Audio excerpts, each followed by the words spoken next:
Hello, hello, hello, and welcome to the new normal Couch Chats with Corey and Courtney. Hello. Hello, I'm Corey. I'm Courtney. And today on the show down here, we have our good friend, Valerie Martin. Hello, Valerie. Hello. Hi. So this is like fun. You know, you are definitely one of the newbies that we were excited about because we could never really get you down to the Arts Asylum. And Yes. this sort of pandemic has allowed for us to do a little All couch in the chats comfort of our own today. homes. So my first question is, how the hell did you get to the couch today? How do we know each other, my friend? We met when we were much younger at Leawood Stage Company when it was just starting. Yeah. And you were in a show. 2000? Yeah, like 20 years ago, like 2000 maybe? Mm-hmm. But we children. Yes, 20 years ago, my mom was on the board, and I think my brother was drumming for the show. So that's how I met you. I love that. Yeah. And so from that point, you know, I think I saw you that year. I don't know if David came back for Celebrate Broadway or not, but then we then started to do shows together. Was Millie our first show? Millie was our first show. Yeah. Much later. Yeah. Yes, that was after college, after a move to New York, after a move to California, and then a move back to Kansas.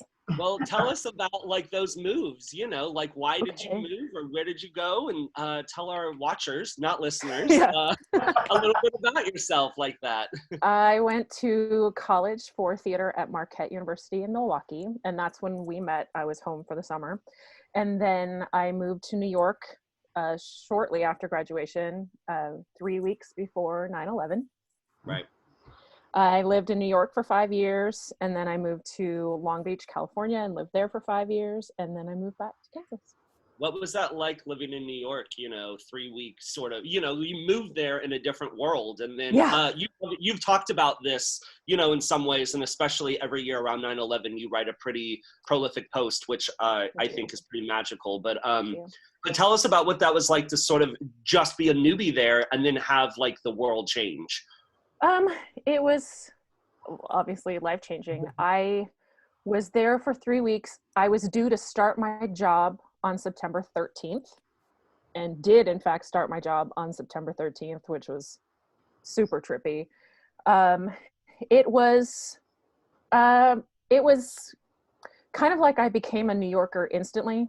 Anybody who was there that day will forever and always be a New Yorker.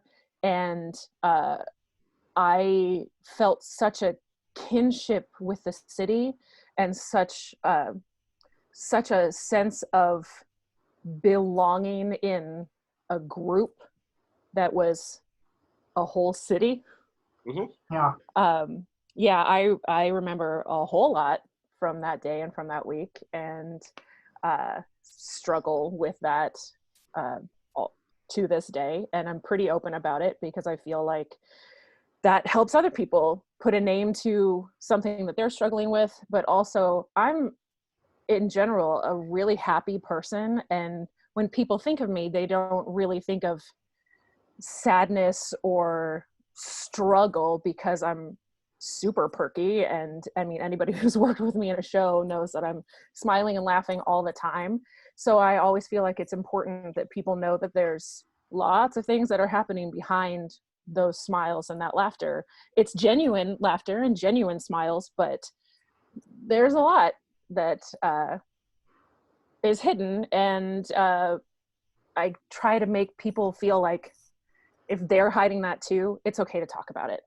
Yeah. We kind of live in a business, Courtney and I talk about this a lot, and specifically with you, that like part of it is that we're always supposed to be like on and 100% happy and cheerful, you know, 100% of the time, because it is a lot of our job sometimes to make other people know that they're seen and comfortable. So those days whenever you sort of have a dark moment, I think that backstory like that you tell sort of helps explain sometimes why the sun isn't always shining as bright. You know, I don't necessarily think that any of us live in a dark hole, but there are days that it is overcast, you know, in our what seems like to be a beautiful existence, if you will. Yeah.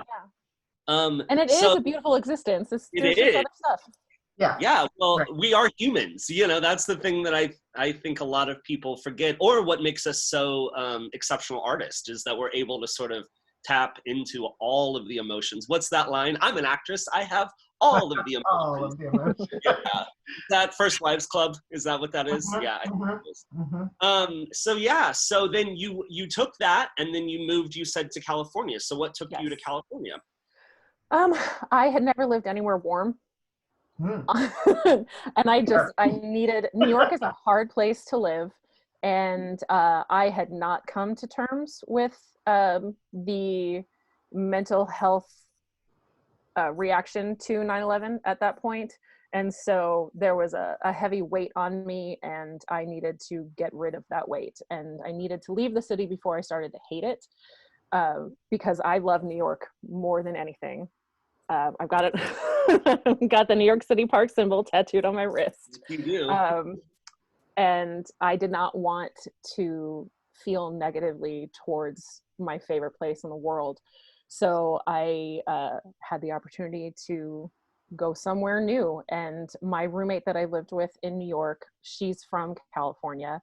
And so she was ready for a change too. So both of us moved to California, which is great. I had a built-in support system. Her family's there. I love her family.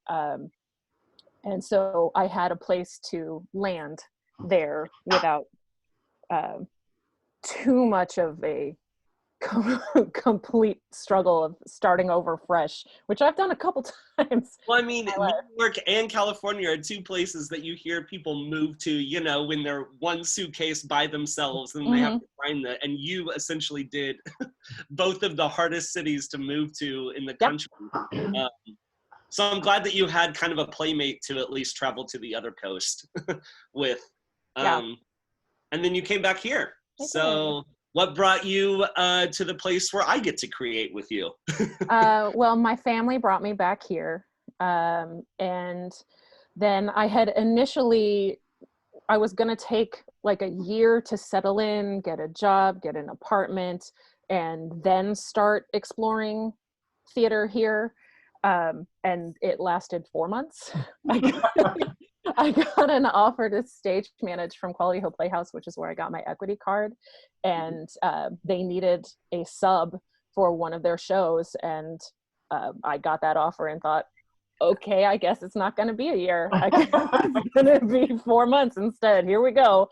And then I started stage managing for them, and I did a couple shows there. And then I started stage managing around town with a couple different organizations. And then the Barn put out their season and announced that Thoroughly Modern Millie was part of their season. And I love that show. And I love Tap more. I mean, anyway, but knows me. I love Tap too. I love Tap. And the day that they announced the directors, they announced that Kip was directing. Kip and I had known each other a bit socially. And they announced that he was directing, and I felt comfortable enough to approach him about it. And I literally waited 10 minutes after that announcement came up, and then sent him a message and said, hey, I don't know if you already have a choreographer, but if you're looking for somebody to do the Tap, I would love to talk to you about that. And he was like, I don't, let's get lunch. So we met at Panera and talked about my dance history, because nobody here knew that I was a dancer. Right. And so I kind of walked him through my experience and my training and my teaching experience. And he said, okay, let's try this. And now he can't get rid of me. Now I can, right. And because of that, we got to do chorus lines together. So that was fun. We've done nice work together as well. Crazy for You, is that right? Yeah. Yep. You're in town. You're in Midtown. She Loves Me. Oh, yeah. Where you gave my husband his Barney, essentially. Thank you. I did. I won one for that too. And then hopefully we'll get to work together a little bit this summer. Ooh. And we did Victor. Victoria. Yes. But that was different because you finally got to like sort of direct me, I mean, you got to laugh in the back row. I did. Because that was during the crazy time in our life of like Jesus Christ Superstar, and we were down in Florida. And so I think I came into that like maybe 2 weeks before we opened. And by that point, like it was just kind of goodness. The world had fallen apart. Yeah. We didn't even realize how much the world was going to fall apart. Yeah. That was the start of it. What a good training ground we had. Yeah. And then I think that you have some really amazing opportunities coming up in the future, which I can't wait to talk about once that all happens. So. Me too. I hope they happen. Me too. I'm wearing my Kansas City hat today because today should have been the Royals home opening game. Also, it's my initials. So hello, I can wear it any day. And it's Couch Chat. So I was like, we're on to something. So, and I've evidently worn blue every day too. I've worn pink at every one of these Zoom meetings. And I swear I have more than one pink sweater. But I've had on a different pink sweater, even though traditionally I only wear black. Who knows? Yeah. So what are you doing, Valerie, to stay creative right now? What are you working on? What are you thinking about? What are you dreaming about? I am not choreographing. I am not prepping anything for any of the shows I have coming up because I don't want to hurt if those shows get taken away.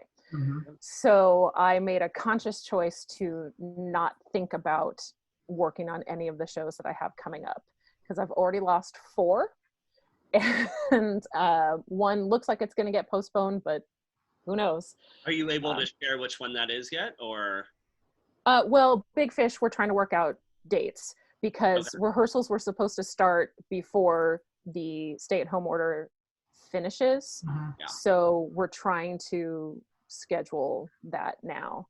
That's what we're doing right now with Boys in the Band. We have to have some discussions about that because rehearsals for that are kind of supposed to start soonish, and we're just like, we might have to postpone that. So we're going to reach out to everyone and we're kind of talking about that because to have a safe place to create has to maintain in every aspect of that that phrase. Yeah. And then is Lacage canceled or postponed? Do you know? Canceled as far as I know, with the hopes that maybe someday we'll get to mount it. Yeah. I don't know if it would be the entire same creative team. I've spoken with Andy Parkhurst a couple of times and we've been checking in with each other just to see how we're doing and how our parents are doing, which is very kind. He's so wonderful. How are your parents doing? My parents are great. They live in a retirement community who took this so seriously, so quickly. They were quarantined 5 days before Kansas was, or at least the core 4. And they immediately had lockdown procedures and cleaning procedures, and like they had to get their temperature taken if they left the building, and they shut down dining and all of the facilities. And Santa Marta has been so great for this whole process, and I'm so grateful that everyone there is still healthy, and I hope that everyone remains that way.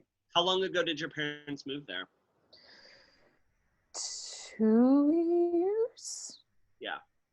I think it's 2 years. Yeah.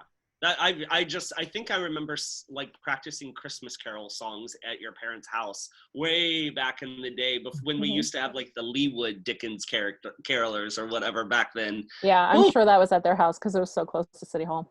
Yeah.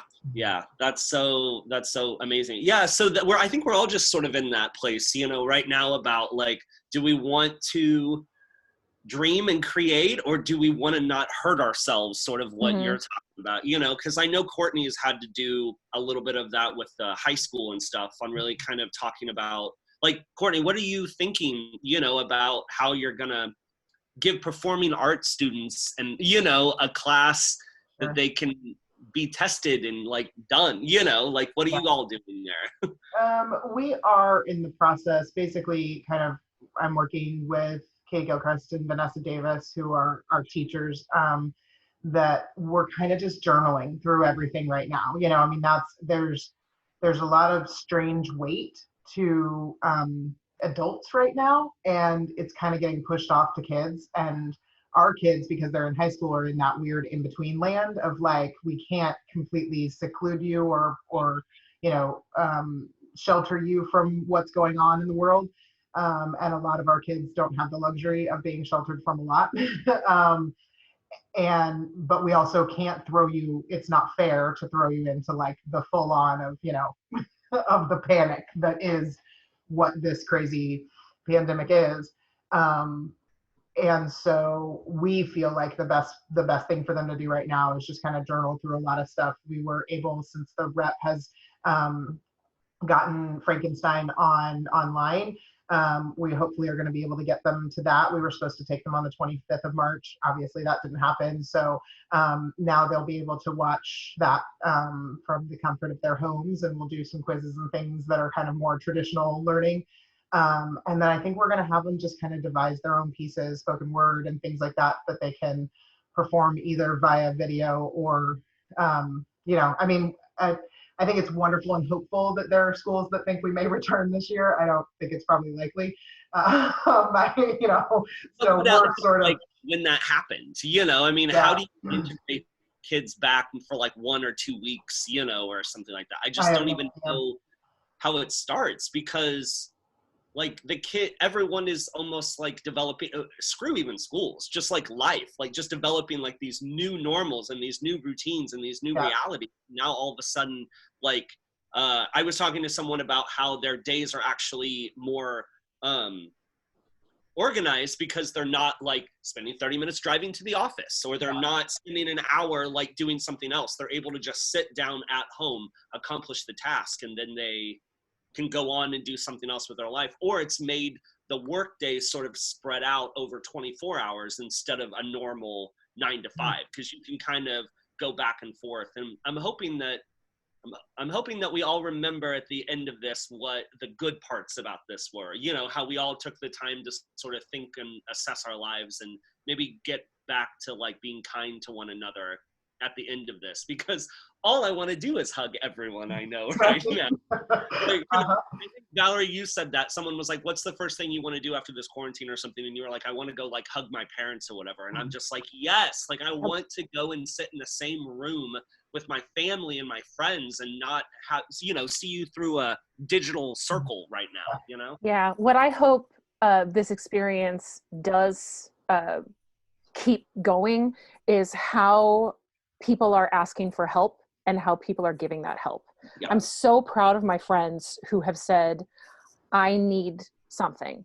Mm-hmm. And then to watch the other friends say, I can give that to you. Right. Like, I need somebody to video call me tonight. I need a connection. Or can a couple of us just get on a Zoom meeting or a Google Hangout and just sit and chat for a while. One of my groups of friends is going to do bingo tomorrow night, which is going to be awesome.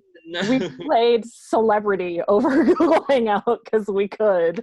But you should invite me to one of those bingo groups or something. Right. That sounds like fun. Right. Well, this is the first one. We'll see how it goes. Yeah. Yeah, but I'm even like just saying, hey, I'm struggling. Can somebody send me cat memes? You know, things like that.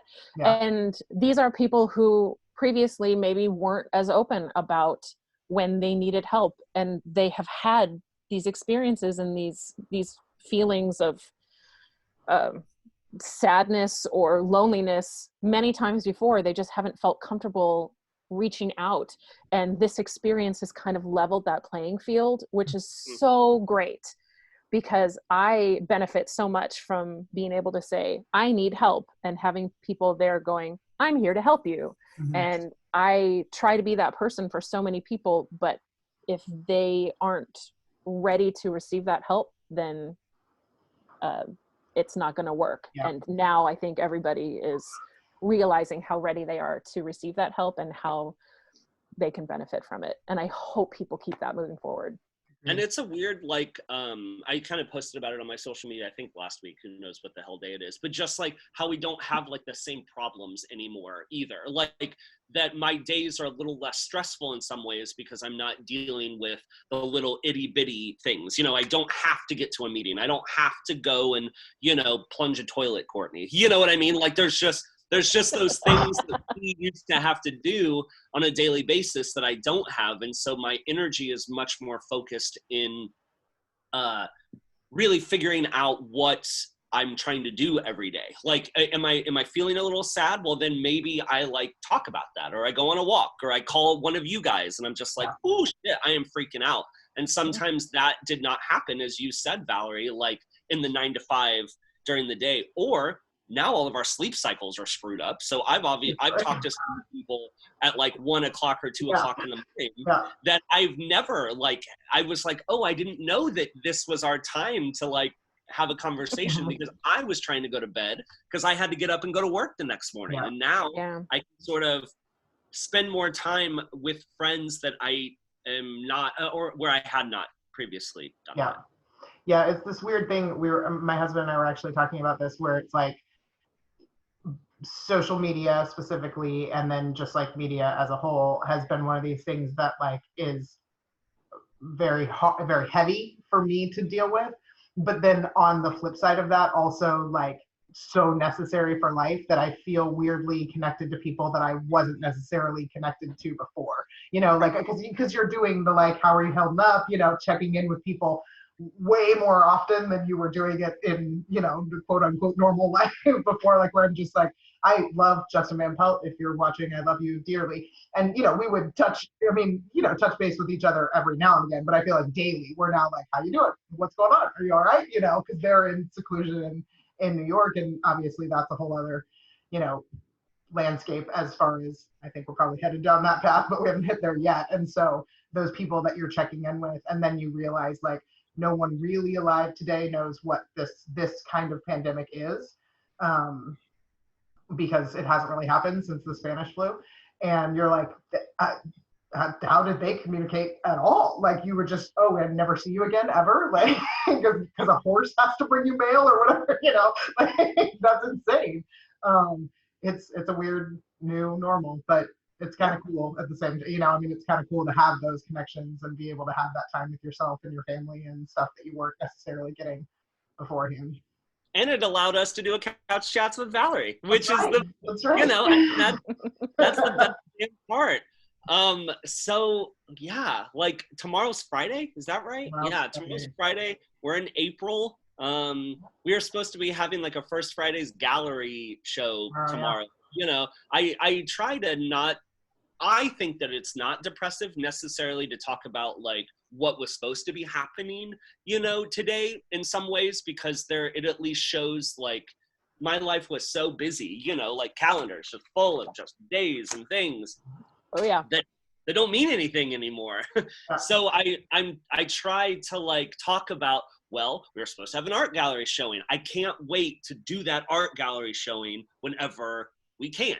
You know, I can't wait to see, you know, if Cinderella, you know, takes place. I can't wait to see how the arts community is going to come out of this, like, you know, rise as the phoenix, if you will, because we're all going to have to figure out how to go back to also working a 9 to 5 and being in rehearsal all night again. There's some of us who have not really had a day off in years, and now I'm on like week 3. Right. Yeah, I'm still doing my 8 to 5 job. Yeah. So I'm very lucky I can work from home. Are you able to share what your job is on here? Sure. I work for a small business phone systems company. Cool. And we are actually pretty busy right now because lots of businesses are now learning how to work from home and how to connect their workforce. So we are providing a service that is beneficial to people who are struggling right now, which is great. I'm thrilled that we can help people.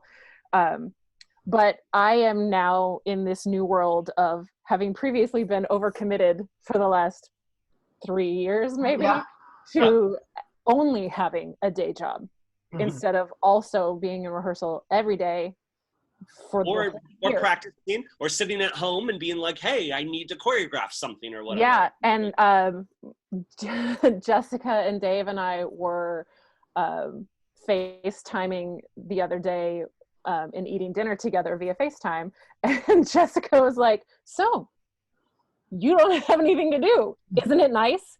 You should remember what this feeling is moving forward. Maybe you should enjoy this more in the future and have some time to yourself. No, I'm good. This is going to be a nice respite for my body and my brain, but then I will be itching to get back, and I need to, maybe pace myself a little bit, because I'm going to feel like everything at once. That's part of the thing too, is and I didn't really like allude to it, but just that idea of like, once we're able to jump back into the pool, I feel like some of us are going to like completely jump in the pool as much as we possibly can, to be like, oh my God, what's that funny meme? All of those times I never came to your party before when you invited me, now invite me. I will 100% come to anything that I can possibly do. Yeah, I was already like that. So. Yeah. So you're going to do as much as you can. I sure am. Yeah. Well, I talked to Sean Hogue last night, and he was like, how has it been living my life that I do everything? And I'm like, well, Sean, I know you're the king of social distancing, but I cook dinner in my own kitchen. What? Are you out of the house at all, Valerie, or are you pretty much 24 hours a day in the house? I'm taking walks at lunch every day. Yeah. I take about a 2-hour walk every day. Like, it's, I walked during the day in different ways, but I set myself out for about 2 hours, turn on some music, and I just wander this neighborhood.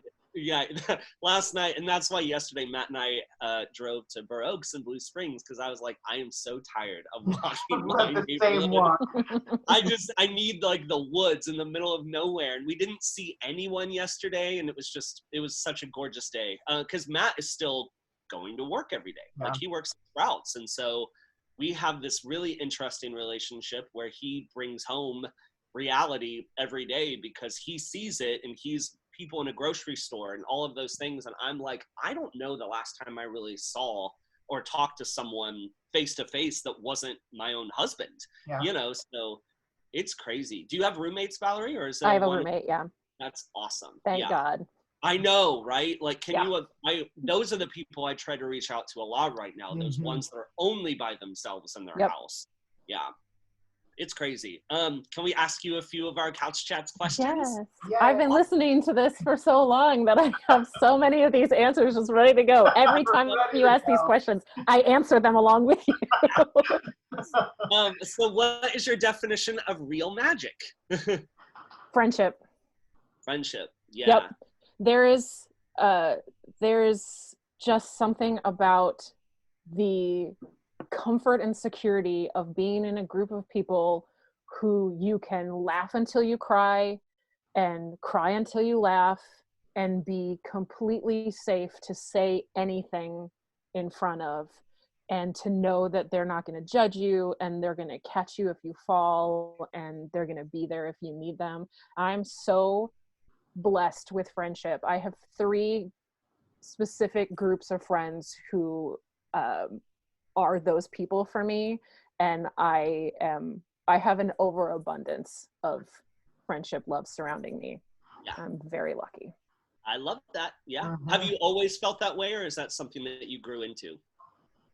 That friendship was magic?